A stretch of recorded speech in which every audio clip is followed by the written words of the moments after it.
make us lose all that, blank page when we were first born? Yeah. Well, we're not exactly a blank page. We have our genetics, and there's actually a large correlation between your parents' IQ and your IQ. So some of that is genetically determined. Also, it's determined by what educational opportunities you're given in life. Whether you read a lot or not at all, you go to school or don't go to school, go to a good school or not so good school. All of that matters. And IQ actually seems to be pretty much set in childhood and doesn't change that much through your life. Emotional intelligence, on the other hand, is learned and learnable at any point. I just put an emotional intelligence program online so people can enroll in it themselves and do it at their own pace, because I believe anyone can get better. And do you have show notes? Yes, yeah, we have 3. Yeah, maybe you can put that in show notes for people who might listen, who want to help improve their emotional intelligence and do it in a self-paced way, do it on their own time and so on. Thanks. Yeah. This year marks the 30 years anniversary of your book.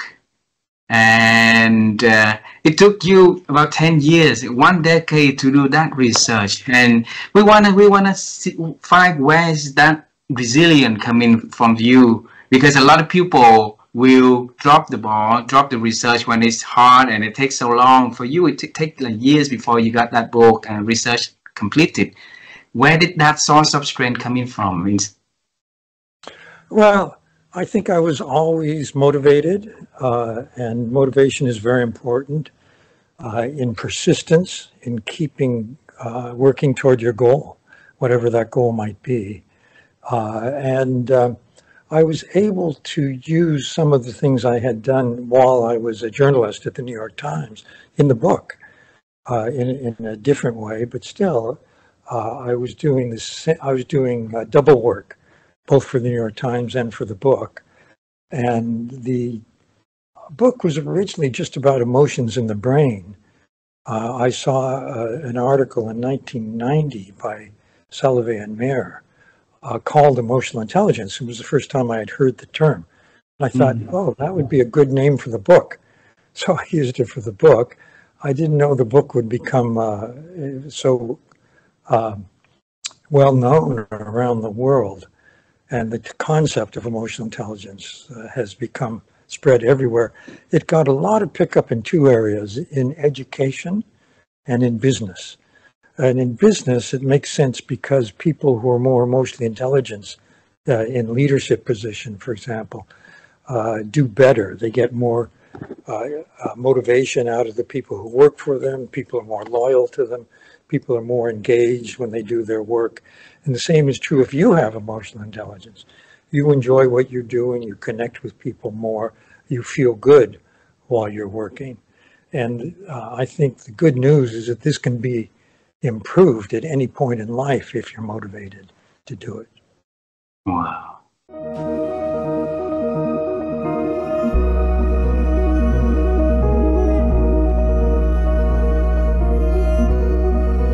What is open to listening? Well, I suspect it's about keeping your mouth shut when other people are trying to communicate to you. Stopping and listening. Just stopping yourself, because a lot of us, don't do that. We carry on, and particularly if you're nervous in relationships, you'll carry on talking. And I find myself doing that occasionally, and so I have to stop myself and say, stop it now. Just stop. Just listen to what that person is trying to tell you. And listen deeper, because it's not just the words of that person. It's what's below the words of that person. What's that person really saying to you? By all their nonverbals, their facial expressions, their eye contact, their body language. What are they really saying to you right now? And it's beyond just words. Wow. So, assuming that we listen to ourselves, right? Then we understand our problems. So moving to the actions also scary a lot of people. That's why we have an idea of what to do, but moving to doing something is always stop right there from the idea stage. Where can I find strength? Where can our audience find the courage to really do something and make the change? You know, I think what's really important, I don't know if you do this with Vivian or not, but I do it with Rachel. She doesn't realize how much she helps me.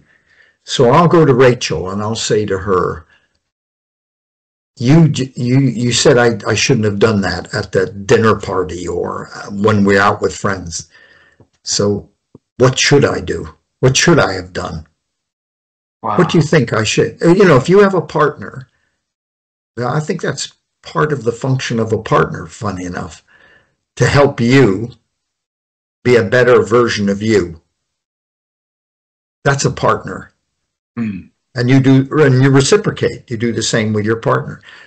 Going to somebody who you trust and value, getting advice for them. You know, I went into a meeting and I did that in the meeting and I think it didn't work. In fact, I think I upset the person. What do you think I should have done under those circumstances?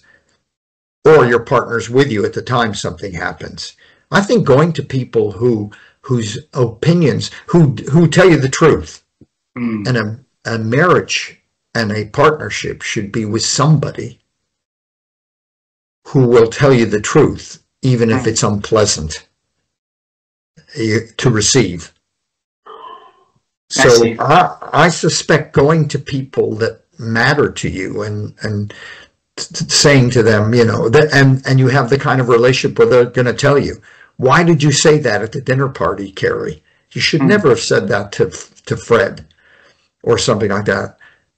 And that's good. I don't like getting that kind of feedback. Nobody ever does, but that makes you grow. That's how you learn who you are, how you're seen by other people, and how you change your own behavior. You can only change your behavior if you get accurate feedback about what you're doing to other people.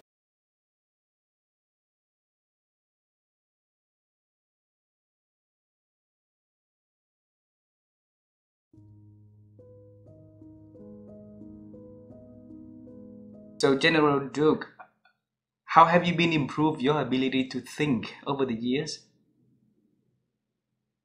I think with more knowledge that you get, and the older you get more maturity, and you can analyze situations more rationally than now I can see that that happens to me in my life as I've gotten maturity and more experience, and I can relate these experiences to my present experience and apply the lessons that I've tried to learn in the past.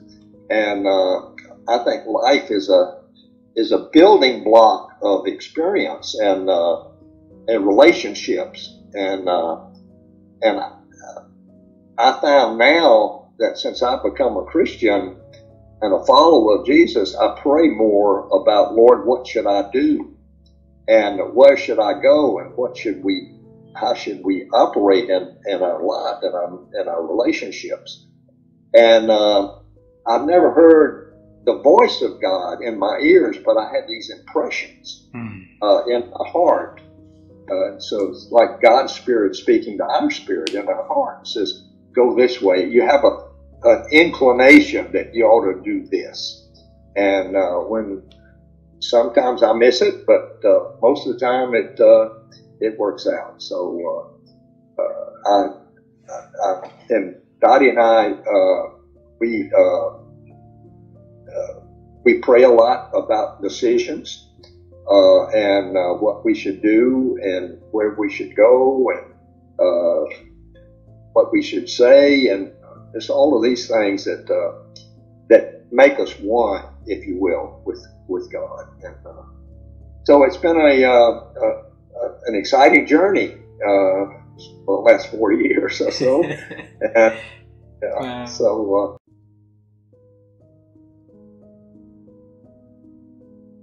when we talk about journey to best self, we talk about being open-minded.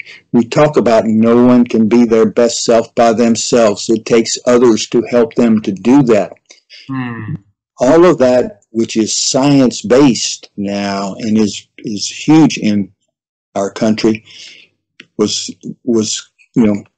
I had the opportunity to play small parts in building something like that. So that's, it's long-winded, but that's, and I'm still on the journey. I'm still on the journey, and I've been just very fortunate. But that journey, when I went to the business world, for some reason, I got to meet some amazing chief executive officers who did the same thing the coach said. I want you to work, of course I was still in the business school or the law firm. I want you to basically work with me on some things. And, and so I had 4 or 5, world-class, very big companies having the CEO says, let's work together and figure out how to do some of this stuff. And it was all about how do we emotionally engage our employees. All those big coaches were very adamant about that. The people who work for me are people who I have to help them become their best self and be a happy person and be a good person and be a good worker, but a good family person, et cetera, et cetera. So I've had this conglomeration, and it's really, it's mind-boggling. And I'm sure people will be listening to it and saying, this is so weird. Yeah, it is so weird. But it goes to show that if we come to the table in a certain way, there will be lots of opportunities. Wow. And we do have control over what we bring to the table. So if you think about it, and there's other things I could have said, okay? I mean, I went to law school and got accepted into one of the top 5 law schools in the country, and I never took the law boards or never did a formal application. I got on the phone and talked to the dean, and we had a 45-minute talk, and he told me, I'll see you in September. Right? And so it's this ability to bring together, if you will, happiness is one word, wisdom's another word, human excellence is another word. I was just a hard worker, but there was something in me. There was a reason I lived. Because as all the doctors said, you're the only baby this small that's lived this way. Wow. All the babies that were that small when I was growing up died. And so, that's the story. But the story is, and I'm just so grateful to all those people. I mean, the founder of Southwest Airlines was a client of mine. As an example, biggest, which was for a while the biggest and best, the founder of the Ritz-Carlton Corporation, all right, was one of the people that I worked with. I mean, people like that, and all of them, if you will, were, quote, spiritually oriented in the sense that, okay, not necessarily, being one church is better than another church, but it's like, how do we help people become their best selves? Yeah.